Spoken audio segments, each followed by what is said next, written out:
I know this is controversial, but if you can do a 1 night minimum and get as many 5-star reviews as you can, and it might be a headache for a couple of months, but what we find is after about 20 reviews, you're getting the benefit that you would get from having roughly 100 reviews. That's the best way I think to start on Airbnb.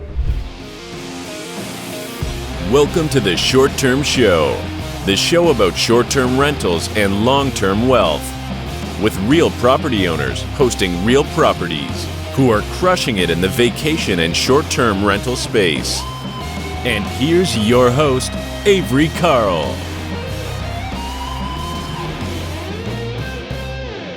Hey y'all, welcome back to another episode of the Short Term Show. Today I've got a really cool guest, Jeff Brown of Intellihost, and he's got a really cool story that we are really excited to share with you today. So how's it going, Jeff? Good, Avery, I'm excited to be here. Thanks for having me on. Yeah, thanks for coming on. So can you start off by just telling us a little bit about yourself? Yeah, for sure. I started my career in the corporate world. I went to Target corporate headquarters in Minneapolis and started to cut my teeth on data.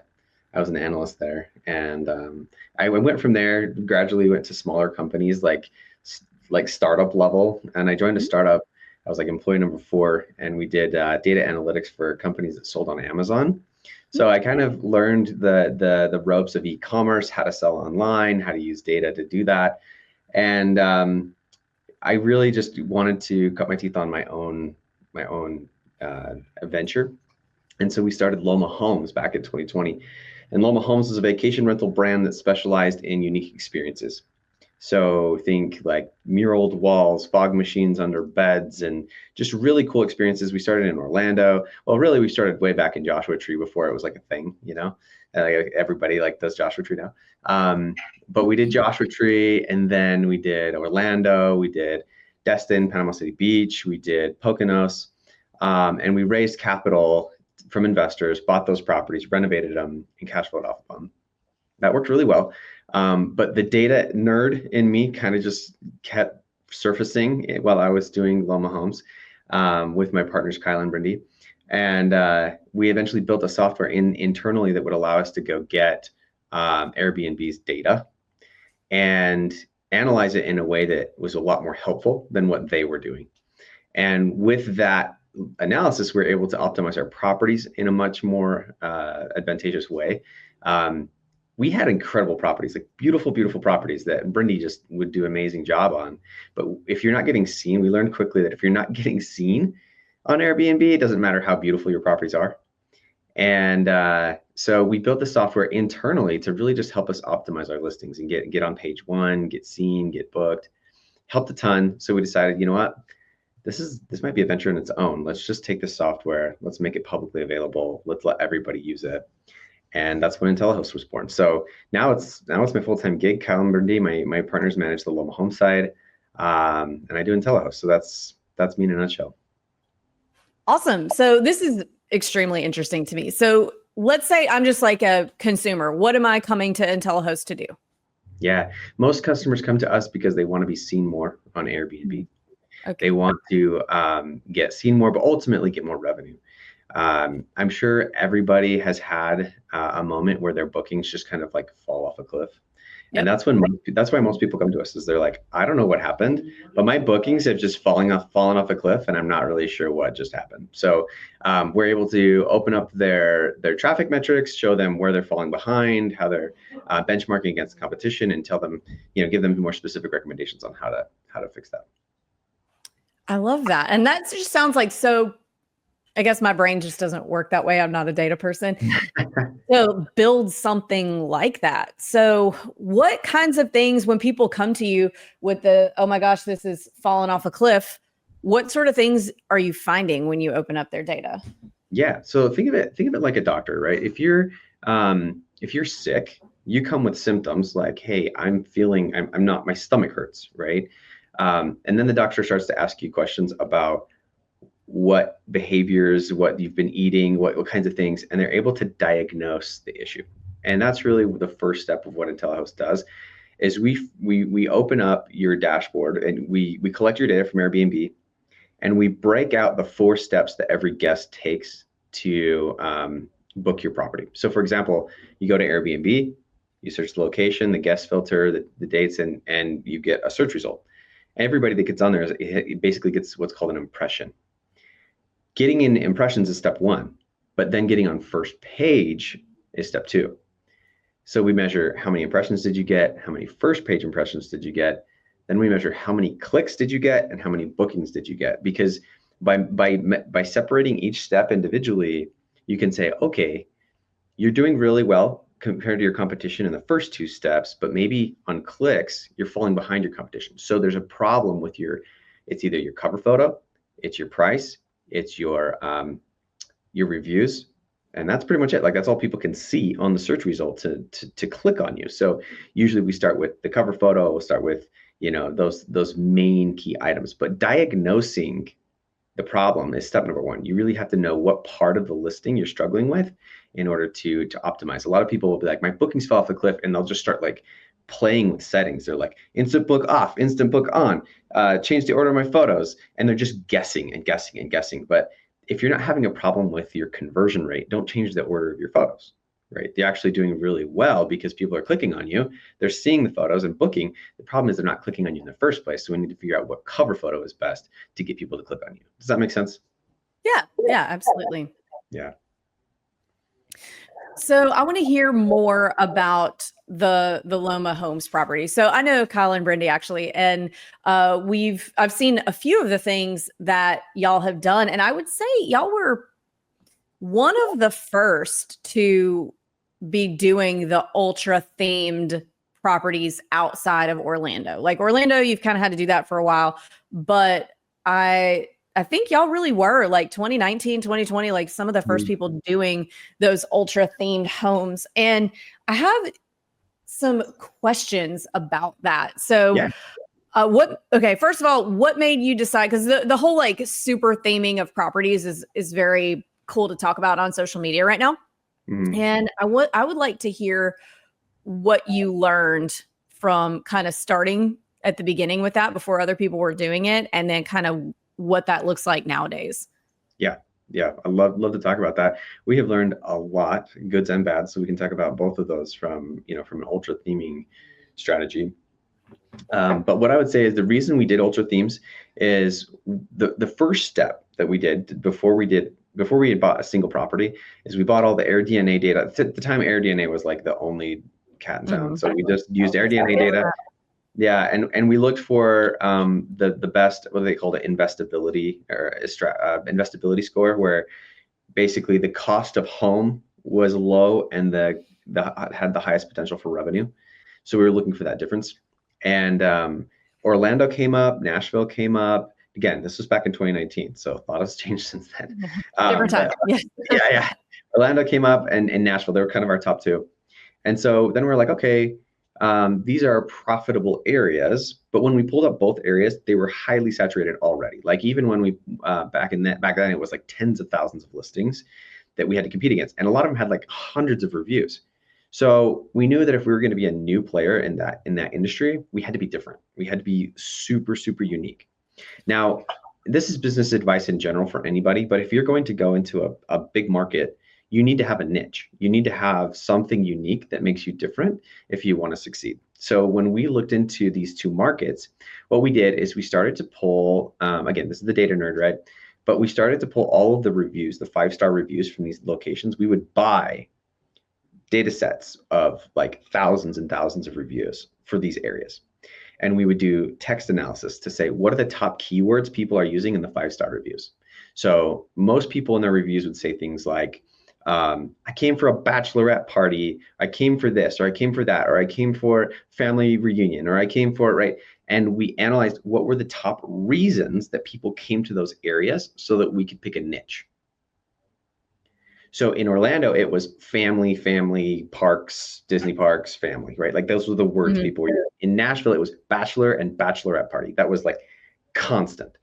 And so when we saw those, we're like, you know what? I'm not sure I really want to like host a bunch of bachelorette parties. So we're not going to do that market. We're going to pick Orlando, and we're going to if theming and if like theme parks and home and these cool parks are what people are going for, and it's for families. Okay, great. We'll get big properties. We'll theme them out so kids absolutely love them, and parents are willing to pay a premium for this unique experience. So that's how we came to that strategy. And I highly recommend it for anybody going into a new area. Pick your niche, double down on that niche, and be the best at that thing. You can't just be the best Airbnb in the area. There's always going to be someone with a bigger or nicer property than you. So you really just need to pick an avatar. Who is that customer you're really going for, and go all in on that. Yeah, and the thing about Disney too is like, if you're a family of 4, so if you're 2 parents and 2 kids, then any of the on Disney properties work. But as soon as you add a 3rd kid, as soon as you're now 5 people, there's only 4 hotels, unless you want somebody to be sleeping on the couch. But where you need to add a 2nd bedroom is what I mean. There's only 4 you can choose from, and they're all very expensive. Because we're booking a Disney trip right now, and we go a lot because we live in Northwest Florida. So we go to Disney 4 or 5 times a year. Yeah. And as soon as you add that 5th person, or this time we're bringing my brother-in-law and sister-in-law, you have to have a vacation rental. Because there's only limited of the 2-bedroom rooms in those 4 hotels anyway. So there really is, people like to talk about Orlando being oversaturated, and Orlando did get hit pretty hard with that. And Orlando's been hit pretty hard with the real estate market being in the toilet. But if you have been to Disney, like anytime in the last year, I mean, you look around at all the people coming in huge groups in their matching t-shirts, they're matching everything. Those people need vacation rentals. Like there is still a definite high demand. And I think kind of a lot of that saturation has, I don't want to say it's gone away, but the supply increase year over year has shrunk from like 20% in 2021 to like maybe 4%, or even a negative supply increase in available rentals in Orlando. So that's still like, I think, a market where there's tons of opportunity, but you just really do have to make sure that you buy right and manage right in that market.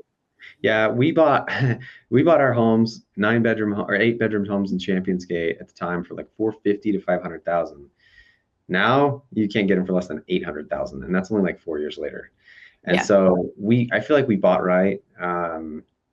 And so in terms of just timing of the market that way, but also they are big markets. Like there's literally thousands and thousands of rentals there. So if you're going to be a newcomer in that space, you really need a niche. Like you really got to narrow down into something that's unique. Right. And we tell our clients too, when they're buying there, hey, if you're going to buy in Orlando, you have to like super theme. You have to. Yep. And then we've had a few scenarios where people will come back to us and they're like, we're not making money and we themed. And we're like, are you sure you themed? Like, let us take a look. And it's like a Mickey decal on the wall. I'm like, no, that's not super theme. That's not theming anymore. Yeah. So in that market, you really do have to do it. So here's a question that I have for you, because rarely I never get to interview people who've done the theming for longer than like 6 months or a year. Mm-hmm. So here's a question that I have, because I see people, services and stuff recommending to people like, all right, let's buy this $500,000 property and put $250,000 worth of theming in it, which 100% is going to increase the income of the property. However, the income of the property does not determine the value of the property. So especially like right now, where we're not seeing 50% appreciation in 18 months like we did in 2021, what would be your advice for somebody who's trying to do that right now, where you're spending like half the value of the property in cash on theming? Because my opinion is, unless you're planning to hold that thing for at least 10 years, which you don't know if you're going to do unless you've done this before, unless you're experienced, you're not getting that $250 back when you go to sell it. But I'd love to hear your thoughts on that. You're absolutely right. And when I kind of alluded to the positives and negatives of theming, you just nailed it on the head. This is by far the number one negative to theming. You're not gonna get that money back in terms of equity. So you need to plan on that. Either, like you said, hold it for a long time, or unless you're really ambitious, this is a strategy that we had actually attempted before the interest rates increased. But what we were doing is we were creating a portfolio of properties. And the reason we were trying to create a portfolio of short-term rentals is because when you have a portfolio, you can sell a portfolio to like an institutional buyer, someone who is buying on a basis of income. Mm-hmm. But you have to have a large portfolio to do that. Like we're talking in equity, like your home values have to be in the 20 million or more, right? For it to even be worth the time and effort of an institution to come in, ideally more like 50 to 100 million of real estate value to sell. And that was our original strategy, is we were going to build a portfolio, we're going to get the income high and sell on an income basis. Because if you try to sell on just a comp basis, like the appraiser comes in and just appraises that thing, they have no idea how to, and they're not going to give you any value for the theming. It's a very structured process. They're going to look at what the homes around you sold for, and they're like, well, okay, maybe I'll give you an extra 10 grand for your theming. And you're like, that's not going to cut it. And so we have one property right now, like we bought a little bit later. So values had come up. We put another $200,000 in theming into it, and we'll probably have to take a loss on that one, because it's just never going to, well, at least unless we hold it for another 10 years, it's not going to appraise for the 1.1 million that would probably have to sell it for just to get our money back. And so definitely would have to consider that if you're going to be theming a lot, is how much am I willing to put into this that will not come back in equity value?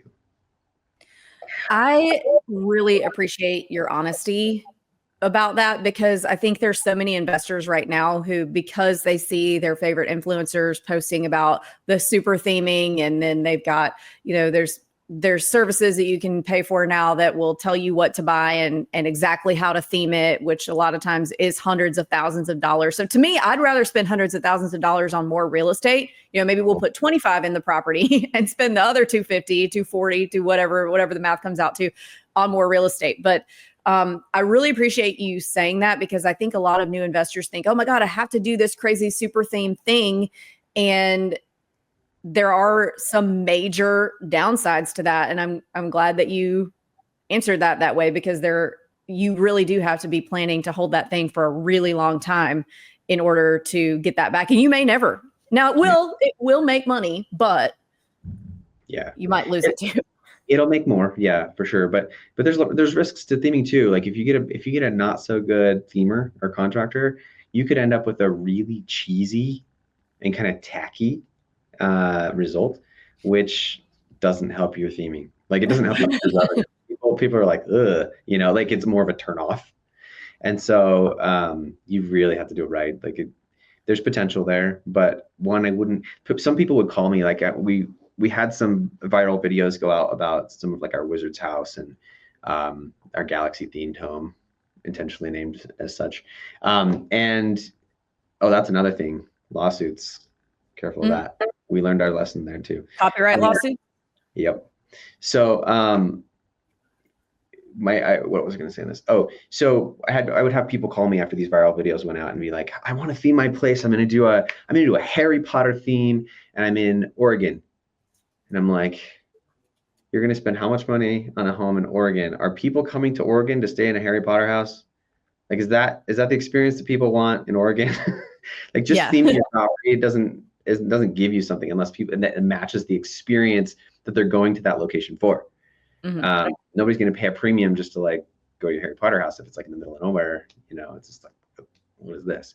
Now doing it outside of Harry Potter world, that's a different story, right? Mm-hmm. But again, you can't call it Harry Potter, and you can't put anything in there that's too specific to Harry Potter, or you'll get a very nasty cease and desist from an attorney. So what do you say? Just Wizard House? Yeah, you can call it Wizard House, but you can't put anything in the house and that is too specific to that franchise. Mm. Now, if you look online, there's a ton of people doing this. Oh yeah, and they're all in violation. Like they could all get a cease and desist from Warner Brothers and be in very big trouble. Good to know. Good to know. Well, okay. So that was a big segue back to the data part. I almost said the deadline part. Back to the data part. So What are some common things that you see when people come to you and they're like, oh my God, my bookings fell off? What are some common issues outside of, okay, we need to fix your photos, we need to fix your listing description? Like, what are some other common pitfalls that people might fall into? Yeah, I would say number one thing that we've been seeing the last couple of years is pricing. So let me explain to you how the algorithm works with Airbnb and why you fall off a cliff generally. Now there can be other reasons that you fall off a cliff, but generally it has to do with pricing. I'd say the vast majority of it, because when the saturation started to happen in 2023, maybe 2022, I'm not sure when it started, but it was about that time frame. Supply increased, demand increased a little, but not as much, and pricing got compressed. So nightly rates dropped quite a bit from most areas. As a result, anybody who did not follow got reprioritized in the listing. So when you have a lower price than someone else, you're less likely to get clicked, right? Mm-hmm. And that click is what tells Airbnb that you're relevant, and relevance is what puts you on the top of page one. So if you're getting clicked and you're getting booked, you'll be on page one.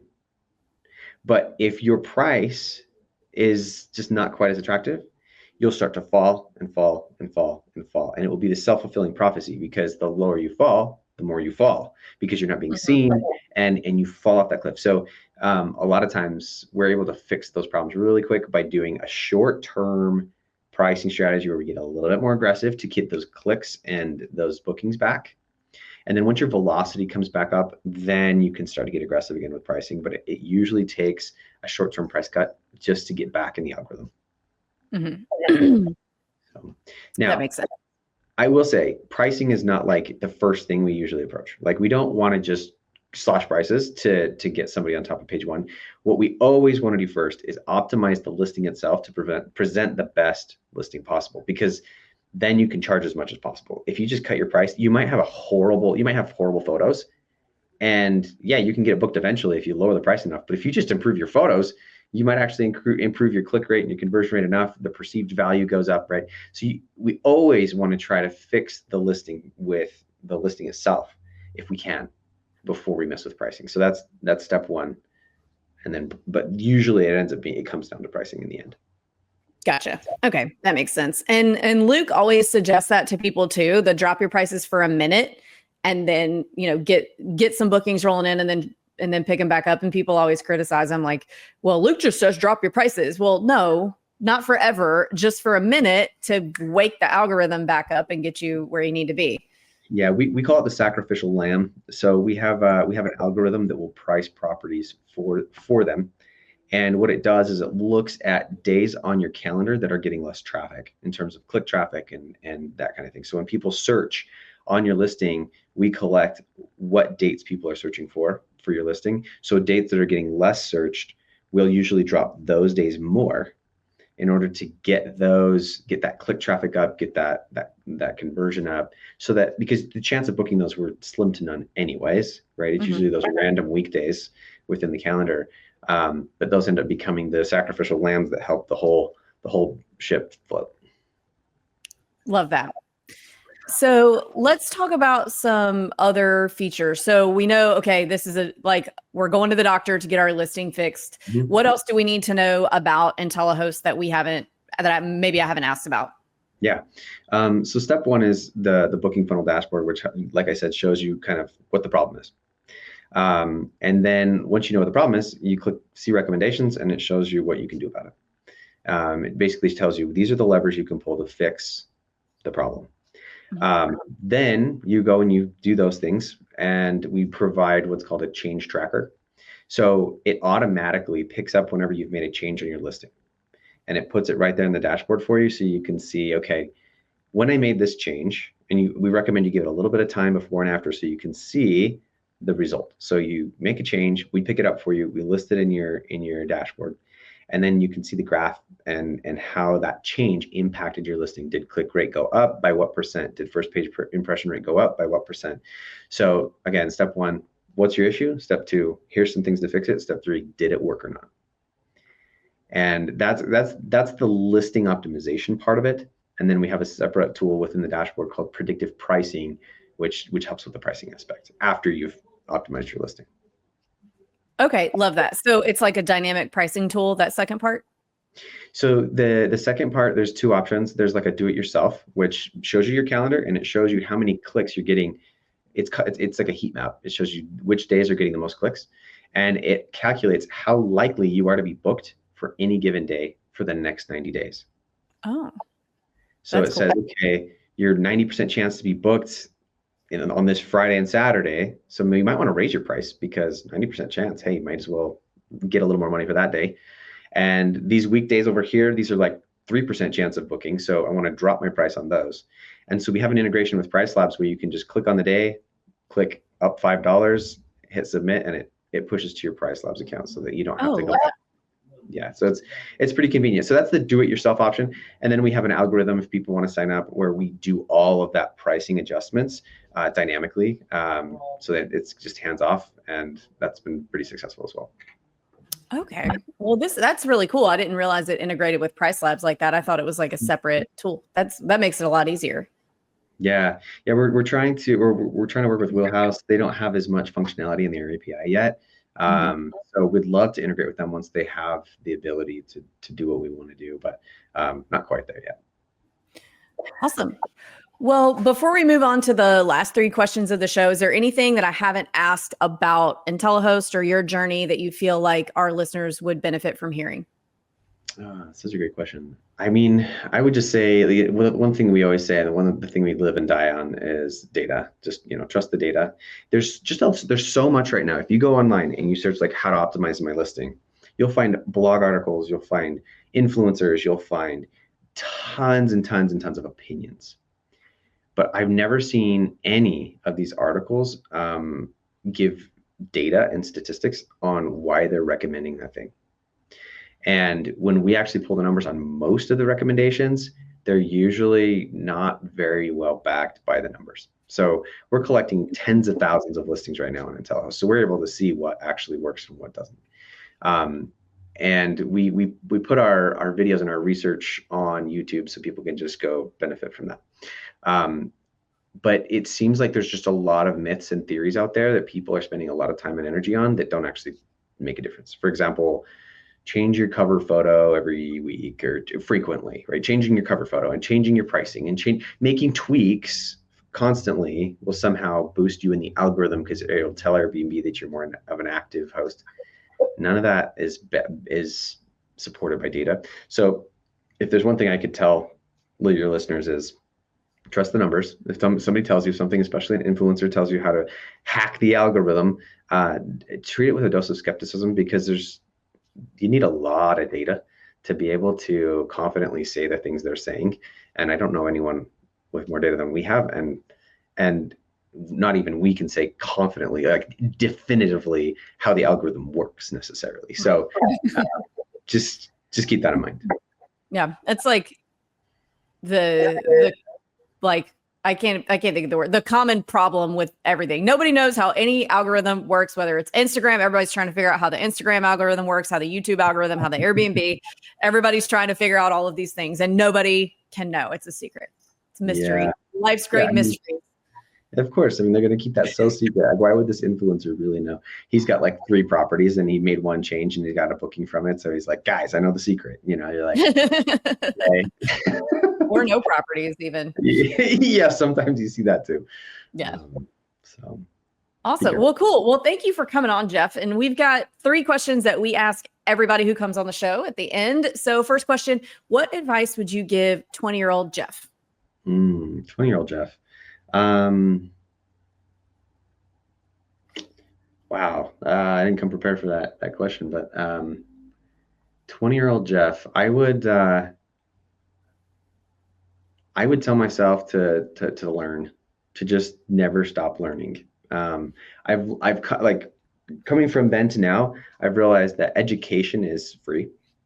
Like real education, real important information is free, and to fill yourself with as much of it as you can. The things that I have learned have added the most like from 20 years old to now, have added the most value to my life. So never stop learning, never stop being a learner, and just soak in as much as you can on whatever you're passionate about, and you'll find yourself doing the things you're most passionate about. Great advice. Second question, what advice would you give a new short-term rental investor who's looking to get started today? So I have some really like specific tactical things, because we've actually been asked this question before a lot. And if someone was like listing their property for the first time, I'd say there's a few things that we recommend you do with your listing that really give you the best chance on Airbnb.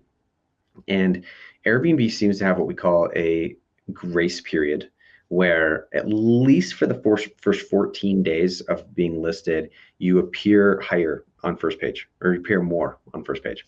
So it's really this window of time where you've got to perform really well. Airbnb is looking for what we believe are two big things: your click rate and your conversion rate. And this tells, again, Airbnb how relevant you are, and that kind of pegs you where you're going to be on the search result going forward. So in order to get the most click rate and the most conversion rate, when you go live with your listing, put your best foot forward. Also use the lowest minimum night stay you're absolutely willing to do. Like, this is going to sound, I know this is controversial, but if you can do a 1 night minimum, don't do it during spring break. You're going to have some problems with that. But like, do a 1 night minimum and get as many 5-star reviews as you can. Drop your price like 25% below the competition, so you get tons of bookings. You're going to get flooded. You're going to get 1 nights. You're going to get 2 nights. You get everything, and it might be a headache for a couple of months. But what we find is after about 20 reviews, you're getting the benefit that you would get from having roughly 100 reviews. So like, going from 0 to 20 reviews is most of the impact that you're going to get from having reviews. So get all those reviews as fast as you can. And just be really aggressive with that first month. And after that point, that's kind of your investment. And then after that point, you can kind of move to your 2 night minimum or whatever, and start to be a little bit more picky. But that's the best way, I think, to start on Airbnb. Just pull out all those stops, get as many bookings as you can, tell Airbnb you're relevant, and then play the long-term game. Very good advice. Very technical advice. Love that. Very specific. Very specific. Probably not what you're looking for, but no, love it. Love it. And last question, what's your favorite book that's impacted your mindset? My mindset. Grit by Duckworth. Can't forget her first name. She has a TED Talk on grit. Have you ever read Grit? No, I haven't. Such a good book. Talks all about, she did a ton of research on what led people, what was the most indicating variable to success. And they looked at IQs, they looked at emotional IQ, they looked at all kinds of things. And the one predictor of success that they could find was grit, meaning, and to define it, would be kind of the ability to work consistently year after year on the same thing until you're successful, and not chasing the shiny object. And so that's been something that's definitely affected my mindset for sure. Well, I'm going to go pick that one up. I have not read it, but I've got a long drive riding shotgun tomorrow to my parents' house to take the kids for spring break. So it's a good one. It's on Audible. Angela Duckworth. I think that's Angela Duckworth. Okay. Yeah. I'll check it out. Awesome. Well, Jeff, thank you so much for coming on. If our listeners want to find you, follow you, all that fun stuff, how can they do that? Yeah. You can email us at support@intellihost.co. So it's co, not .com. Or you can follow us on social media. So Instagram, Facebook. Like I said, our YouTube has tons of educational content that we put on there. We do tons of research. We put it up there for free for everybody to just benefit from. So if you want to know what the numbers say about the algorithm and click rates and conversion rates, it's all there. So you can create a free account on our website. If you want to just start tracking your data for free for 30 days, you can just go to intellihost.co and create an account. So I recommend anybody go do that. Awesome. Well, again, Jeff, thanks so much for coming on. This is a really interesting interview. Awesome. Thank you, Avery.